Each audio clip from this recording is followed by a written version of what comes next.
Esta es segunda llamada e inmediatamente tercera. Comenzamos. Buenos días, tardes. Gracias por estar aquí, gracias al mucho por este espacio. Esto es un resultado de la colaboración que hacemos entre el Museo del Chocolate y el Círculo de Lectura de 10 escuelas latinoamericanas y 10 noveles en un año, en donde nos dedicamos a leer clásicos de distintas épocas y que después de casi un año de relación, ahora nos toca estar a nosotros aquí en el mucho, dando algunas sorpresas relacionadas con la literatura y también la historia. Quisimos hacer alguna actividad relacionada, por supuesto, con el propio museo y quise invitar a Lisbeth Bolaños, que es parte de Hijas de Clio, un grupo dedicado a la divulgación de la historia con una perspectiva de género, nacido en la Facultad de Filosofía y Letras de la UNAM. Compartimos orgullosamente alma mater, Liz y yo, y ahora pues nos preguntábamos, ¿no? ¿De qué podríamos hablar los humanistas en el Museo del Chocolate aquí en la Ciudad de México? Y hablando un poco nos dimos cuenta de que los sabores en la literatura es un tema riquísimo en todo el sentido de la palabra, rico porque hay mucho que decir, pero rico porque también nos remite a lo que podemos paladear. Y Liz, no solo como historiadora, sino también como una gran apasionada de la literatura, y muy particularmente la literatura latinoamericana, de la que estaremos hablando bastante el día de hoy. Y yo quisimos traer el tema, platicarlo con ustedes. Nosotros daremos así como algunas pistas, lanzaremos los anzuelos, pero después nos gustaría también escucharlos a ustedes, porque comemos todos los días. ¿Qué comemos? Bueno, eso ya puede ser distinto. Bebemos también todos los días. ¿Qué bebemos? Y también, ¿qué beben los personajes de la literatura? ¿Qué comen en las novelas, en los cuentos? ¿Cuándo comen? Porque hay novelas en donde nunca los vemos comer, ¿no? Parecería que no son humanos en ese sentido, porque sí persiguen delincuentes, saltan de edificios, salen de un auto que está a punto de explotar, pero nunca comen, nunca duermen, nunca hacen esas cosas que todos hacemos. Así que queremos hablar un poco acerca de ello y hablaremos pues de distintos autores que se han tratado el tema, autores que se han quejado de que esto no se represente. Ya les comenzaba con Virginia Woolf, y hablar de aquellas obras donde sí nos parece que hay muchísima comida, muchísimos sabores, colores dentro de sus páginas, y terminar con unas reflexiones en torno a lo importante que es la comida todos los días, no solo como algo vital, sino incluso en nuestro vocabulario. Así que dicho esto, pues Liz, adelante.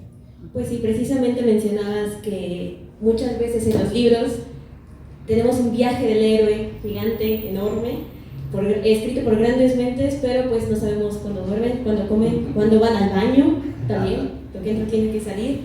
Entonces, pues precisamente hace algunos años Virginia Woolf se andaba quejando de esto en una habitación propia, un ensayo que realiza ella. Va a esta universidad ficticia, Oxford, Cambridge, y se queja de esto, ¿no? Como estoy en este gran edificio donde grandes mentes, o sea, un caldo de cultivo de grandes mentes literarias, ¿y qué comían? ¿No? ¿Por qué nunca se mencionan? Entonces, bueno, abro con esta cita de Woolf que dice: es un hecho curioso que los novelistas quieran hacernos creer que los almuerzos son siempre memorables por algo muy ingenioso que se dijo, o por algo muy sensato que se hizo, pero raramente dedican una palabra a lo que se comió. Forma parte de las convenciones del novelista no hablar de la sopa, el salmón y el pato, como si la sopa, el salmón y el pato no tuvieran la menor importancia, como si nadie nunca se fumara un puro o se bebiera una copa de vino. Pues voy a tomarme la libertad de desafiar esa convención. Y os diré que el almuerzo empezó en esta ocasión con unos lenguados en el fondo del plato hondo, sobre los cuales el cocinero de la facultad había vertido una capa de crema blanquísima. Y bueno, todo lo que procede a describir Virginia Woolf como en una cuartilla y media es el detalle con el que el cocinero preparó la comida que estos académicos catedráticos de Cambridge estaban almorzando, ¿no? Me parece una cita muy particular, muy, muy bella, porque pues sí, como no solo es por la queja misma, sino también es como el reconocimiento del trabajo de tantas cosas que se han escrito, y no es por nada, ¿no? Siempre hay alguien que está alimentando, que está siendo alimentado y que es pues necesario para la vida y para pues que estos libros surjan, ¿no? Sí, y preguntarnos cosas como ¿qué se cenó en la última cena, ¿no? En el banquete de los pretendientes de Odiseo, ¿qué les pusieron ahí en la mesa? No lo sabemos, podemos especular algunas cosas, pero realmente nunca tendremos idea. Si todos los autores hicieran lo que Virginia Woolf plantea, pues sería algo sensacional y podemos saber no solo qué tenían ahí, sino a qué les supo, y porque no es lo mismo comerlo en un restaurante que en casa, que en el Palacio de Buckingham, ¿no? Entonces, creo que ese reclamo de Virginia Woolf es muy, muy justo, y hay que ser justos también nosotros. También un poco antes y un poco después sí que habíamos tenido autores muy importantes que habían mencionado un poco acerca de la comida, o bastante, ya llegaremos a algunos. Desde que Liz y yo nos reunimos para planear esta charla, pensábamos, además vamos a estar en el Museo del Chocolate, bueno, ¿cómo agua para chocolate? ¿No? Es obvio, casi tan obvio que dijimos no hablemos de eso, todos lo van a intuir, pero al final es una novela que tiene mucha riqueza, así que hablemos, si te parece, de Como agua para chocolate, ¿no? Bueno, a mí Como agua para chocolate, además de ser una novela que me encanta, destaco mucho su valor de cómo la autora recupera recetas, ¿no? Y también cómo la construcción de los personajes está envuelta, o sea, anímicamente los personajes se ven afectados por la comida, y la receta es como la piedra angular de cada capítulo, porque en función a eso y cómo Tita, la protagonista, prepara la comida, los personajes empiezan a sentir, empiezan a actuar, empiezan a tomar decisiones. Entonces, bueno, como destaco sobre todo el valor como de las recetas, que además vienen desde una línea materna. Creo que hablar de Como agua para chocolate desde una perspectiva de género es necesario. Y bueno, también justo traigo ya, como que traje una cita igual de Como agua para chocolate.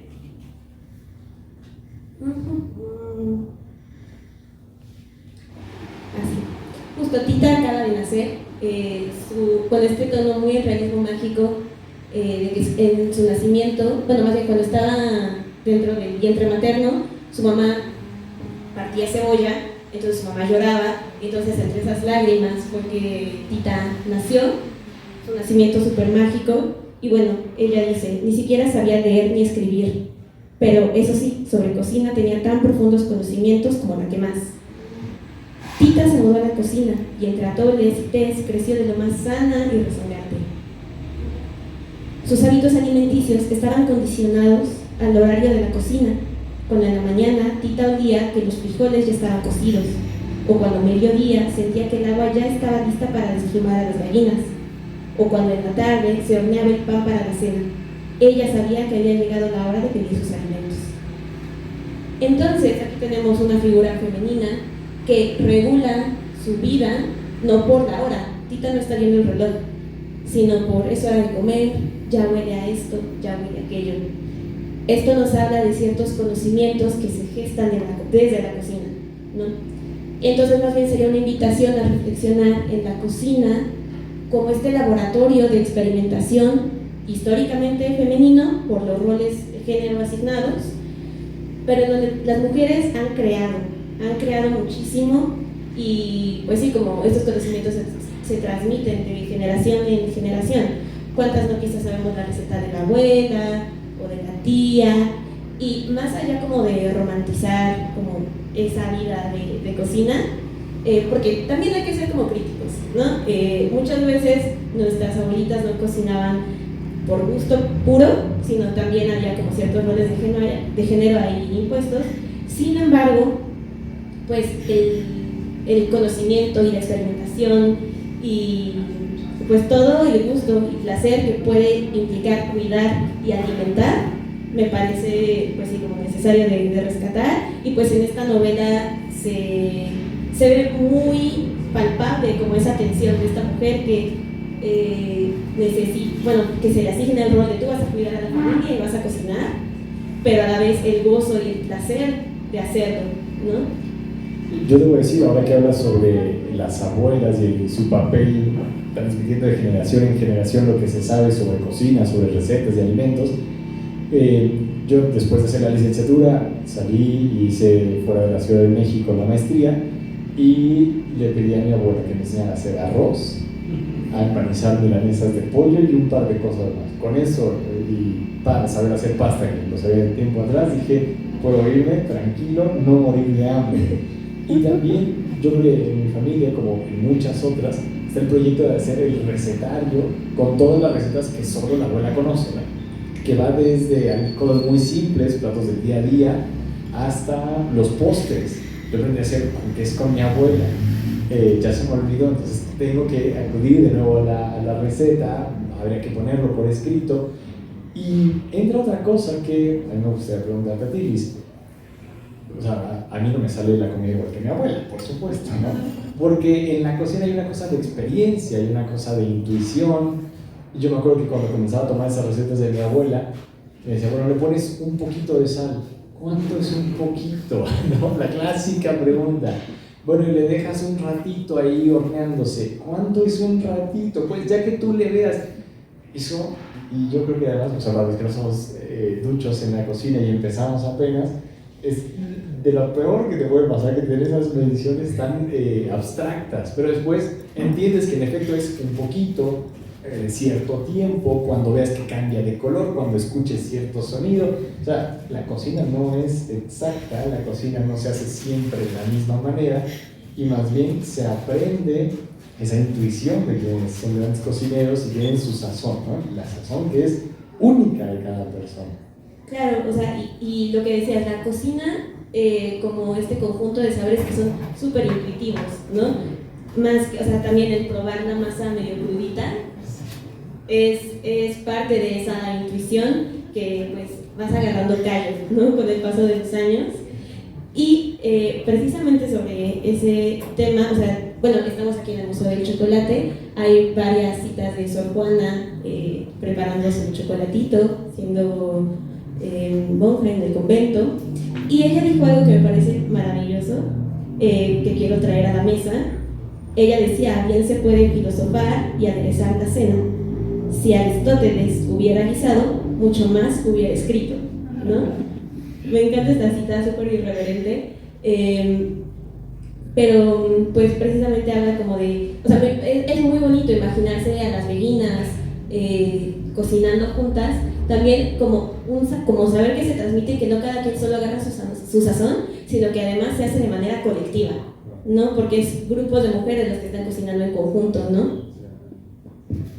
Y que hoy incluso hay muchos estudios de las recetas del chocolate en el convento de las monjas capuchinas en el año 1634, ¿no?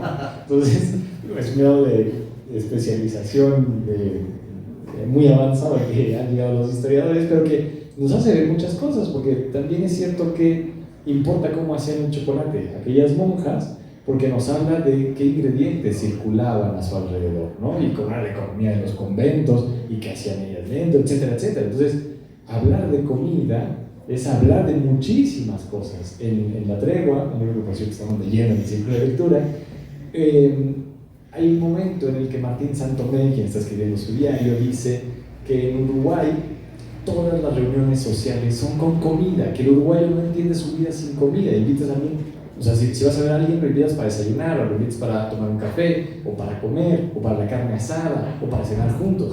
Nunca lo invitas nada más a verse, ¿no? Lo invitas a algo, y siempre hay comida, siempre hay bebida. Yo creo que no solo en Uruguay, al menos en México también, nosotros podríamos dar fe de ello, tal vez en muchos países latinoamericanos. No es nada más vamos a vernos, es siempre tomar y comer algo, porque lo pensamos también, quizá hay otras culturas que se reúnen a tomar algo, ¿no? Entre alemanes puede ser muy común, vamos a tomar una cerveza, quedarnos en una siesta, pero como que los mexicanos siempre vamos a comer esto en particular, ¿no? Y tal vez buena parte de eso lo reflejan también muchos personajes de los que hemos hablado. Claro, Y bueno, esto que mencionas de cómo siempre en México, por ejemplo, se come a la mesa, vamos a la familia todos, ¿no? Como esta actividad súper colectiva, y está muy vinculada también la cocina, los recetarios, incluso con la memoria, ¿no? O sea, me gustaría traer como el tema de la memoria en la mesa, cómo se transmite de generación en generación y cómo esta memoria se vierte en los recetarios que nos llegan hoy en día. No tenemos que ir como justo a las monjas capuchinas, sino, pues sí, como de hoy, ¿no? De que puedo ir a la librería o a lo mejor en internet, saco rápido como YouTube y qué receta, ¿no? Y pues eso habla como de procesos de memoria muy específicos también, familiares, contextuales, y pues ya me parece como fascinante. Sí, y incluso, volviendo a esa sazón particular de cada cocinero, hasta las hierbas con las que cada uno cocina, ¿no? La gente que a todo le pone hoja de laurel y tiene ese toque, o quien le pone incluso clavo a ciertos guisados, pues es también parte de su sabor, ¿no? Su marca registrada, diríamos. Sí. Y bueno, precisamente hablando de memoria y recetarios, la cocina, también quería como traer a la mesa otro proyecto que personalmente me parece muy fuerte, pero también necesario de denunciar. Se llama Recetario para la Memoria, es una colaboración de una artista llamada Sara Gómez Lucián. Trabaja con varios colectivos, entre ellas Rastreadora del Fuente, que bueno, trabaja con colectivos de madres buscadoras de desaparecidos. Y lo que hace este proyecto es compilar las recetas favoritas de los jóvenes que fueron desaparecidos. Las mamás se reúnen para cocinar en conjunto, recordar a sus hijos y recordar la sazón propia y cómo, o sea, y la relación que tenían esa sazón con sus niños. También, o sea, hay un poema con el que abre este proyecto que me gustaría pues compartirles a todos. Es un recetario para aprender a cocinar, para alimentarnos la memoria, para resistirnos al olvido, para nutrirnos de resistencia, para que lo individual sea colectivo, una mesa puesta para sentarse a compartir. Creo que este poema, o sea, como sintetiza un poco lo que ya se venía platicando, ¿no? De la colectividad, del cocinar, de la sazón, de transmitir, pero cómo no solo es vamos a la mesa a sentarnos como un día casual, sino también que se puede trasladar a temas mucho más fuertes y a realidades más fuertes del país que son cotidianas, pero pues qué importante se vuelve aquí la sazón, la cocina, la receta, la memoria, ¿no?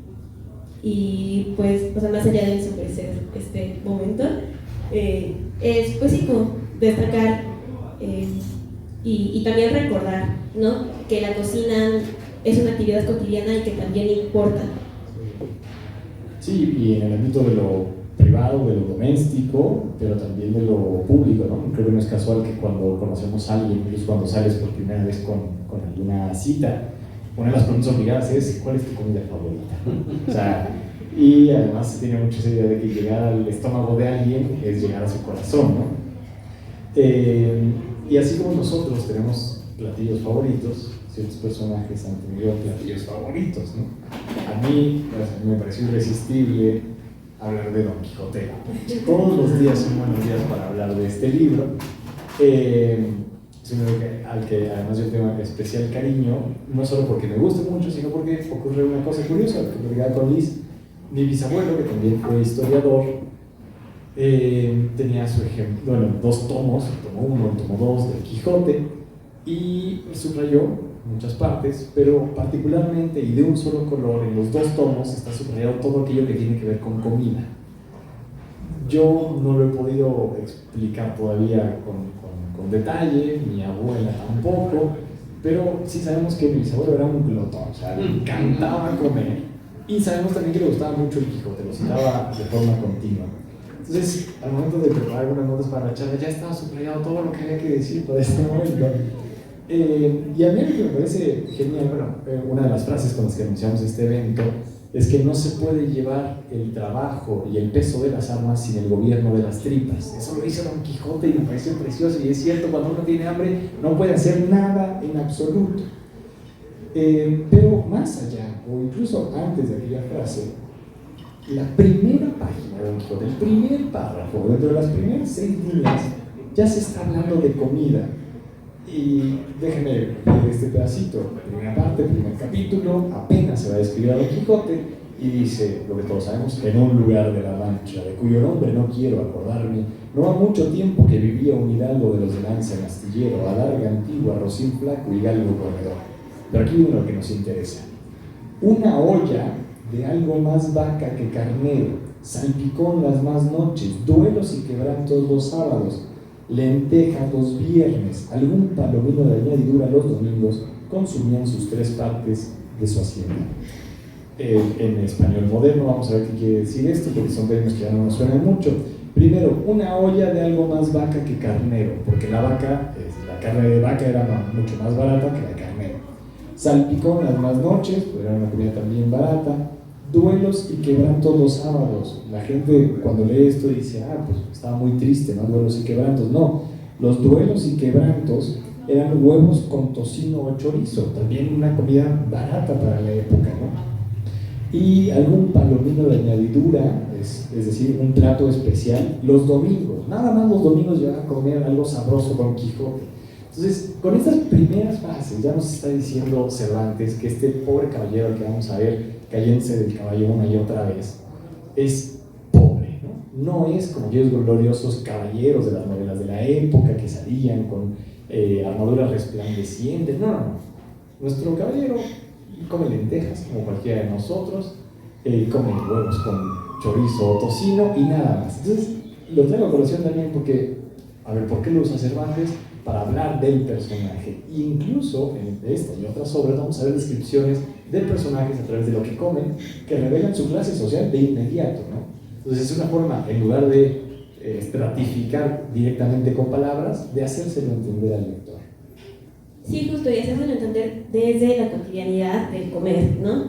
Y pues, si bien Virginia Woolf, como abrimos esta charla un poco con esta queja, con esta réplica de por qué no se habla, pues bueno, Quijote, o sea, en el Quijote ya aparecía esto, y curiosamente también contemporánea a Virginia Woolf. Quiero decir algo, perdón, antes de seguir con otro personaje, que pasa una cosa muy curiosa, justo como tú lo comentabas al inicio, que hay un momento, a pesar de que Don Quijote dice que no se puede llevar el trabajo y el peso de las armas sin el gobierno de las tripas, que Sancho dice que ya es hora de comer y que irá a conseguirle algo muy especial a él, que es caballero andante.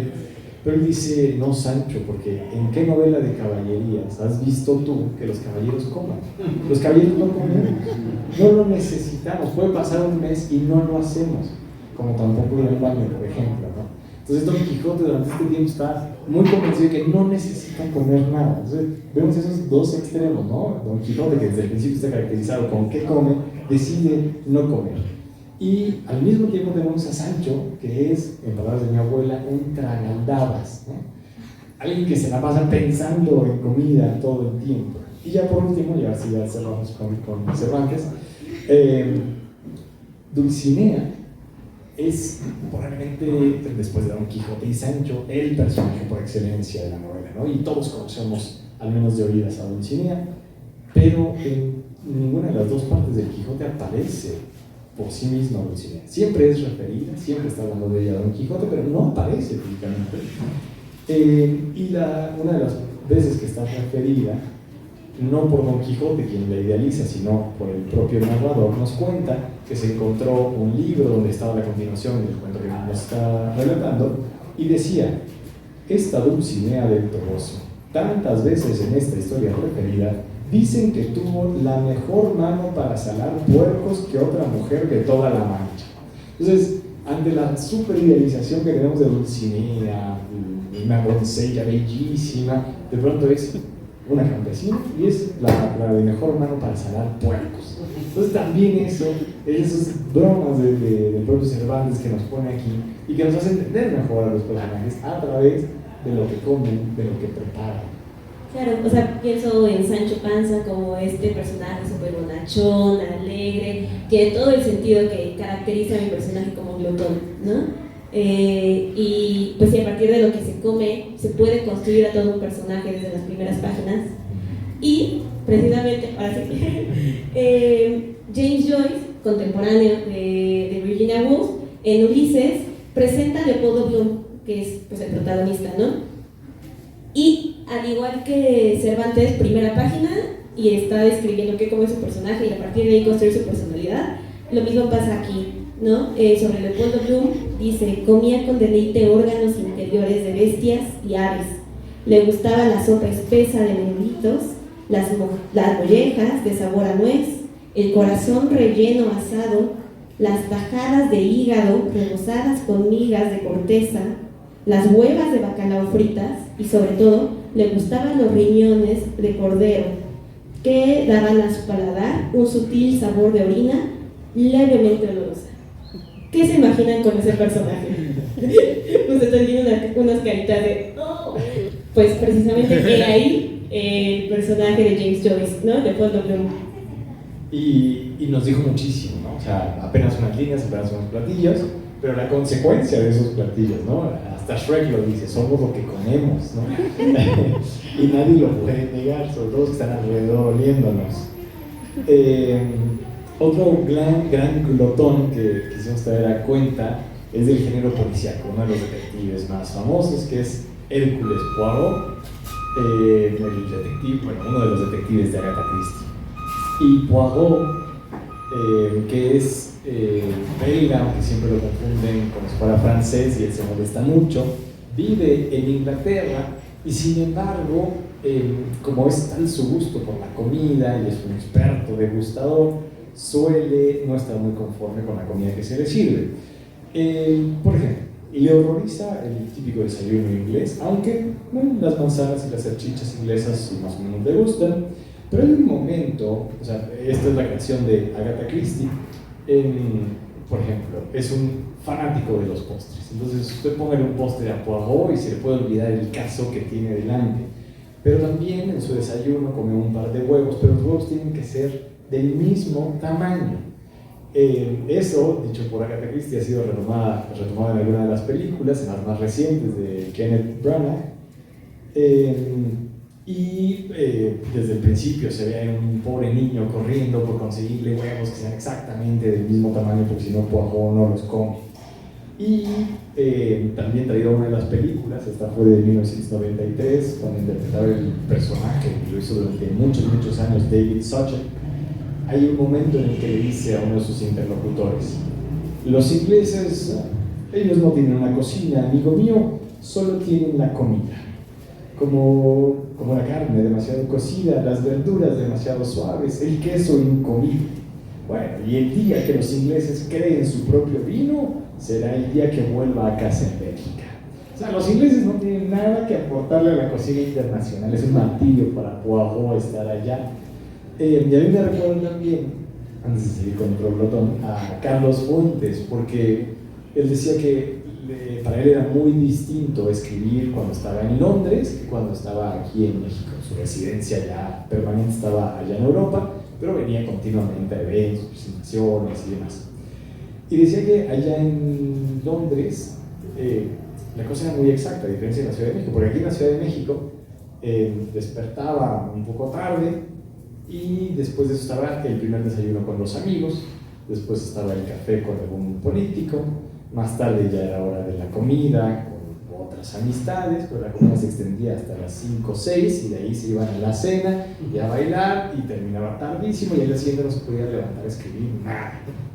En cambio, en Londres, decía Carlos Fuentes, el clima es terrible, los ingleses son muy secos, no son sociables, y la comida es mala, uno no tiene a qué salir y podía estar en su casa escribiendo toda la mañana y leyendo por la tarde. Entonces incluso eso creo que nos condiciona mucho como seres humanos, como escritores, en el caso de Fuentes, en dónde vivimos, qué actividades tenemos, con quiénes salimos y por lo tanto cómo nos entregamos al oficio, ¿no? Sí, o sea, creo que justo condiciona muchísimo, nos condiciona como escritores y como lectores también, ¿no? Porque luego tienes como aquí tu pozole y estás leyendo y sabes como a qué ponerle más atención. Entonces, sí, me imagino que completamente condiciona también dónde estás, qué comida hay, qué tanto te puedes concentrar en tu lectura, qué tanto puedes escribir y de qué estás escribiendo y cómo caracterizas a tus personajes, ¿no?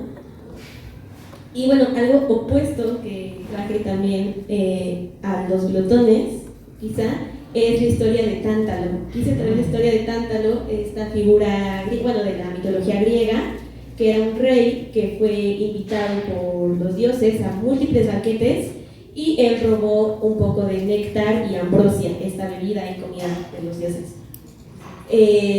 Los dioses evidentemente se enojan de que te roben néctar y ambrosia y pues como para atenuar la ira, lo que hace él es invitar un festín, ¿no? Un festín enorme y no sé por qué, pero lo que pasa por su mente es cocinar a su propio hijo, ¿no? Cocina casual, sí, una tarde en la Grecia antigua.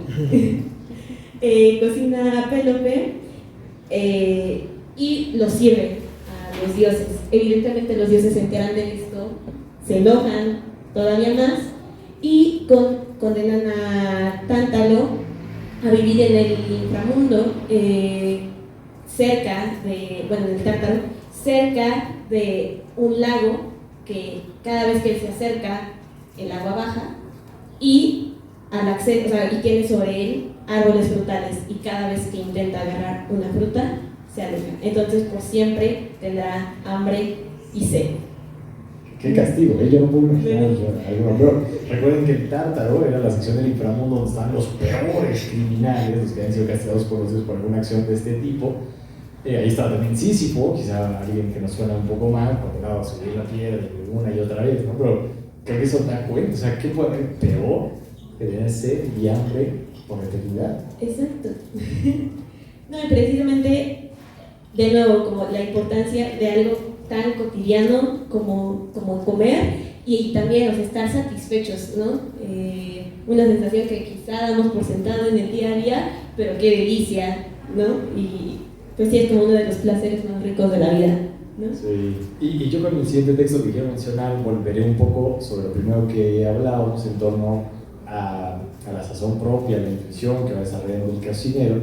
Es el banquete de Babette, que además tiene película, entonces tal vez nos suene.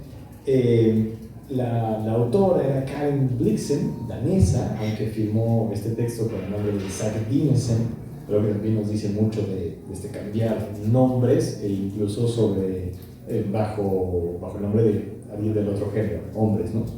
Y aquí Babette, una cocinera prodigiosa, gana una suma de dinero extraordinaria y uno ya empieza a pensar qué podría hacer, ¿no? Además ella es de París, pero está en este otro país, piensan que va a regresar, que va a hacer su vida de vuelta allá, y ella lo que decide hacer es un festín, un banquete, y se deja, bueno, no diré mucho más porque se los arreglaríamos, pero cocina de tal manera y quedan tan satisfechos sus invitados que al final ella compara la cocina con el arte y dice que de verdad el empeño que pone quien cocina es como el del pintor en la pintura, como el del escritor en los libros, es dejar una parte de sí mismo y no es nada más seguir una receta tal como está anotado en algún libro, no es toda la intuición que hay detrás y todo el amor que se le pone, ¿no? Creo que hoy nosotros también usamos como chiste eso de ay, qué rica regalar la comida, es que tiene mucho amor. Pues sí, o sea, se nota de alguna manera, ¿no? Entonces, creo que en el texto, en la película, que es un poco posterior del 87, se ve esa entrega que pueden poner los personajes no solo a comer, sino sobre todo a preparar. Claro, y lo que me gusta mucho del festín de Babette es esta relación tan íntima que hay con la comida, como una experiencia casi espiritual, ¿no? También, o sea, Babette está en un contexto de una familia sumamente religiosa y como las personas, las que recibieron el banquete, estaban acostumbradas a una espiritualidad como muy casta, muy medida, pero de repente esa explosión de sabores, de sentires y de tanto amor con el que fue hecho este festín, como que abre los ojos a una experiencia espiritual distinta, ¿no? Como una llena de gozo y de alegría. ¿Tú tienes algún otro pilotón? No. Porque entonces podemos pasar, mientras ustedes también van pensando en pilotones, a lo contrario, ¿no? Que es la ausencia de comida. También en el ciclo de lectura, uno de de los libros recientes fue el Dr. Zhivago, una novela rusa que ocurre durante el periodo más fuerte y de mayor hambruna en la Unión Soviética, los años 20 y 30, y ahí uno tiene hambre durante toda la novela, porque los protagonistas se tienen que ir de la ciudad, de Moscú, al campo para ver si ahí pueden sembrar algo, y lo único que consiguen sembrar son papas, y tienen hambre, y uno pasa hambre con ellos, porque además están en medio del frío, temperaturas bajo cero, y sabes que hay invierno, hay nieve y no hay comida. Entonces, ¿de qué van a vivir estas personas? Creo que también esa ausencia de comida a veces se ve reflejada y nos causa el propio dolor o hasta el vacío en el estómago, ¿no? Sí. De hecho, bueno, me adelanté. Ahí era donde entraba tal. Pero igual, o sea, la experiencia, también quisiera apuntar la experiencia no solo como escritor, sino también como lector, al momento, como ya no en el universo de los personajes, sino en el universo del lector, de yo estando presente y leyendo como sobre la escasez de comida, y de repente, se empieza a formar el hoyito, ¿no? Y la relación que tenemos con los libros y con la comida cuando son experiencias simultáneas. Yo te quería preguntar eso, cuando tú lees, ¿tienes comida o bebida alrededor? La mayoría de las veces creo que sí, ¿eh? Bueno, o sea, cuando iba a la universidad y en el metro y como leyendo, pues era difícil, pero como que mis recuerdos más bonitos leyendo era pues en la pubertad, por ahí a los 13, leyendo Harry Potter con mi postre mi helado de chocolate, ¿no? Entonces, o sea, mis ejemplares de Harry Potter están llenos de manchas de chocolate y de manchas de botanera, de Sabritas. Y creo que también me permite como una relación distinta con el libro, porque de alguna manera pienso que sí me apropié del libro, ¿no? O sea, no es un libro de una biblioteca único, exclusivo, sino es una relación mucho más íntima con los libros. Yo debo decir, o sea, a mí también me gusta mucho comer y beber algo mientras leo. O sea, mi mañana perfecta de domingo es acostado en la cama todavía, leyendo, con ya sea una taza de chocolate, no es porque estemos en el museo de chocolate, pero prefiero por mucho el chocolate sobre cualquier otra bebida, o café, al lado, y a veces puede ser que no lo tome, puede ser que esté tan entretenido en la lectura y se quede ahí la taza entera, pero tenerla como que ya me causa todo está bien, todo está en orden, ¿no? Y creo, ahora que le dices que yo tengo una sola mancha en ningún libro, porque yo sí, los rayo a más no poder. Hay páginas que tienen más letras mías que del autor, pero les tengo mucho cuidado, eso sí. Entonces, si a veces, por ejemplo, no sé, pensando en una tarde, ¿no? Una copita de vino, unas aceitunas y unos cacahuates. Los cacahuates que normalmente tomaría con la mano, ahí los tomo con una cucharita para no mancharme los dedos, para que no queden las páginas. Eso es, o sea, no puedo manchar mi dedo, me da un conflicto gravísimo. Está bien, es válido. Hasta eso creo que fue más vicio de la carrera el cuidar los libros, o sea, como que el cuidado me llegó mucho después, pero o sea, ya no soy tan descuidada con el helado de chocolate y aquí encima Harry Potter, pero sí, o sea, la relación de irlos cachando y por aquí las papitas, como que nada más sacudo, paso. Creo que sí, y también se lee diferente. O sea, cuando estoy satisfecha y contenta y en el postrecito y echar un buen libro, qué rico. Y cuando no desayuné, voy a la escuela y necesito como terminar un ensayo de Hegel, es como, ay, con qué panza leo esto, ¿no? De que ni se puede concentrar uno. Eso sería bueno, hacer así como combinaciones. ¿Con qué platillo leer a Nietzsche? ¿Con qué platillo leerías a Marx? ¿Con cuál a García Márquez, a Virginia Woolf, ¿no? O O sea, podemos hacer una propuesta de léase con o bébase con. Bébase con. Bueno, vamos a la última recta, la recta final de nuestra charla, antes de escucharlos a ustedes, porque seguro hay muchas manías también por ahí que nos quieran compartir. Hablamos Luis y yo, y ya lo mencionamos en la introducción, de lo importante, lo metida que está la comida en el día a día, incluso en nuestro vocabulario, ¿no? Cuando alguien se adorna demasiado, decimos que le echa mucha crema a sus tacos, ¿no es así? Entonces son expresiones, hemos hecho una lista provisional que seguro ustedes también podrán hacer mayor, de frases, refranes, ideas que están relacionadas con comida. Sí, y bueno, como, igual resaltando cómo la cocina está muy imbricada al lenguaje, a la palabra y pues a la vida cotidiana, aun cuando no seamos conscientes de ello. Por ejemplo, cuando traes cosas muy variadas de chile mole y pozole, ¿no? Es muy buena. Barriga llena, corazón contento. Las penas con pan son menos. En todos lados se cuecen habas. Hacer ajonjolí de todos los moles. Ahí también tenía esa. Es muy buena. Cuando alguien también está muy envalentonado, decimos que es muy salsa, ¿no? ¿Qué? ¿Muy salsa? Azúcar y canela hacen la vida buena. Eso está tiernito. No lo conocía. Cuando alguien es muy bueno, pero muy muy bueno, decimos que es un pan de Dios. A mí eso me parece genial. Ayer lo estábamos pensando, Diego y yo, hace unos días.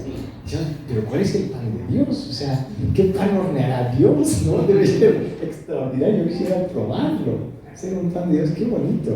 Y hablando de panes, también, cuando algo es muy cotidiano que decimos, pues es el pan de cada día. Para los que están muy inquietos, el que come y canta, loco se levanta. Al hablar como al guisar, su granito de sal. Cuando alguien le va a llegar su recompensa o su merecido, sabrá lo que es cajeta. No lo conocía eso. Al dolor de cabeza, al comer, lo endereza. De golosos y dragones están llenos los panteones. Aunque la dulzura halaga, la mucha miel empalaga. También hacer de tripas corazón. Arroz que no se menea, se quema. Está bueno, ¿no? Cuando hay algo a lo que ya hay que lanzarnos a toda prisa, a darle que hay mole de olla. Y ya, fueron los que yo. Yo creo que tengo dos más. Cuando alguien va ahí flotando, decimos que va como chícharo en cazuela, ¿no? Y esta decía desde muy pequeñito: mientras menos burros, más olotes. Mientras menos seamos, nos queda más para cada uno. Así que bueno, para ir cerrando y así escucharlos, creemos que literatura, pero también el vocabulario de todos los días está lleno de estas referencias, en el español en concreto, en otras lenguas también, en nuestra literatura, en otras también, y que siendo dos placeres extraordinarios, la comida y por otro lado la lectura, hablar de ellos al mismo tiempo tiene que ser doblemente delicioso, ¿no? Yo tengo más hambre ahorita que hace una hora que empezamos. Pues bueno, lo dejo aquí. Luis, ¿quieres decir algo antes de pasar el micrófono? No, solo que igual se me abrió el apetito y qué padre estar en el Museo de Chocolate hablando de literatura y de comida. Sin duda, así que lo volvemos a agradecer. Cuéntenos, libros, personajes, sus propias manías, ¿qué tal? ¿Ustedes comen, beben con libros? ¿Sí? ¿Con qué comida sí, con qué comida no? ¿Tocan los libros con las manos sucias? Para saber de quién no puedo ser amigo, a quién no le puedo prestar libros. No, sí los cuido. Si me los prestan, sí los cuido.